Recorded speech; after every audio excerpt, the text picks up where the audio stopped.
যারা মনে করতেছেন পড়াশোনা করে আইসা ইউরোপে একটা লাইফ সেটেলমেন্ট করুন, আসলে তাদের কিছুটা ভুল ধারণা ম্যাক্সিমাম ক্ষেত্রেই।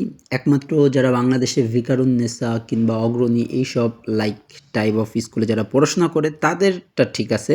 কারণ ওইসব স্কুলে মুখস্থ বিদ্যা শিখায় না। ওইসব ইউনিভার্সিটি স্কুলে ভালো কিছু শিখানো হয়। এছাড়া এই ব্যতীত কিন্তু বাংলাদেশের ম্যাক্সিমাম স্কুলেই কিন্তু এবং ইউনিভার্সিটিতে কলেজে শুধুমাত্র মুখস্থ বিদ্যা শেখানো হয়, যেগুলো কোনো কাজেই আসে না। ওই আ দিয়ে ক দিয়ে কি হয় এগুলা বাস্তব জীবনে মানে কাজেই আসে না। তো যারা ভাবতেছেন যে আমরা পড়াশোনা করতেছি, আমার ডিগ্রি আছে, আমি ইউরোপে এসে একটা ভালো জব পাব না, আপনি রং।